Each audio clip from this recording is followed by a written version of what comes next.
Bernard Cazeneuve, le ministre de l'Intérieur, est en train de s'exprimer en ce moment depuis la cour de l'Élysée. Est-ce qu'on va pouvoir écouter le ministre de l'Intérieur? Oui, puisqu'il est à côté de Jean-Jérôme Bertolus. C'est à vous. Monsieur le ministre, bonjour. Est-ce que vous avez été surpris lorsque Laurent Fabius a confirmé les propos des ex-otages, à savoir que c'était des Français qui ont joué le rôle de geôliers de nos 4 confrères? D'abord, nous savons qu'il y a des Européens qui partent aujourd'hui sur le théâtre syrien, embrigadés par des groupes djihadistes au sein desquels ils combattent. Ce phénomène a pris de l'importance au sein de l'Union européenne.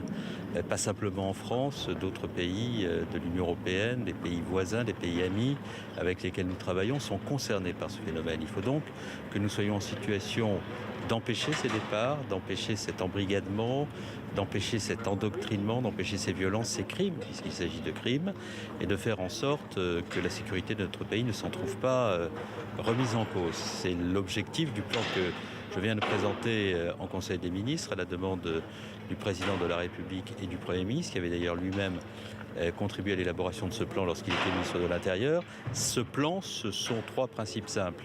Empêcher les ressortissants français qui sont en contact avec des groupes djihadistes de partir sur le théâtre des opérations syriennes, parce que lorsque cette rupture est consommée, elle est souvent difficilement réparable, pour ne pas dire irréparable, et c'est la raison pour laquelle je propose des dispositions de nature réglementaire ou législative qui inscriront automatiquement ces ressortissants français sur le système d'information Schengen, de manière à permettre la coopération la plus large possible de toutes les autorités et institutions européennes pour récupérer ces ressortissants français et européens avant qu'ils ne rejoignent le théâtre syrien.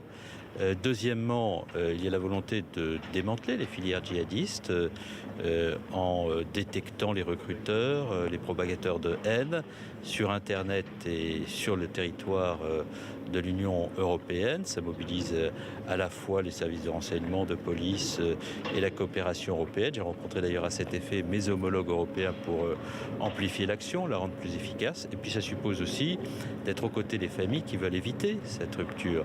Beaucoup de familles sont désemparées face à des jeunes qui veulent partir. Et je recevrai des familles d'ailleurs ce soir pour leur dire les dispositifs préventifs que nous mettons à leur disposition.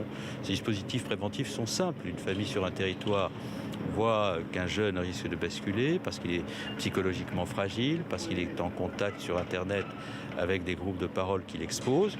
Et à ce moment-là, nous mobiliserons à la fois des compétences médicales, sociales, éducatives, pour faire en sorte que le basculement ne se produise pas. Une dernière question encore.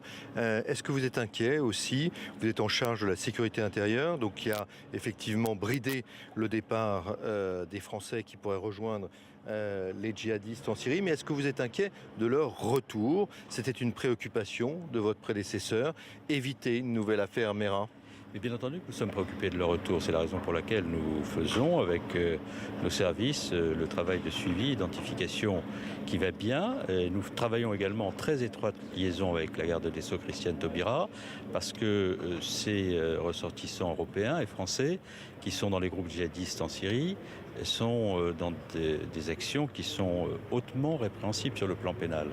Il s'agit d'activités terroristes, d'associations de malfaiteurs en lien avec une entreprise terroriste. Et par conséquent, c'est une qualification pénale d'acte grave.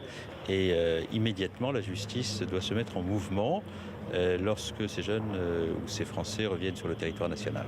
Merci Monsieur le Ministre. Donc vous l'avez entendu, effectivement, Bernard Cazeneuve qui a détaillé son plan et qui recevra tout à l'heure les familles de ces Français, de ces jeunes Français, la plupart du temps partis en Syrie. Il les recevra tout à l'heure, place Beauvau, au ministère de l'Intérieur, en fin d'après-midi.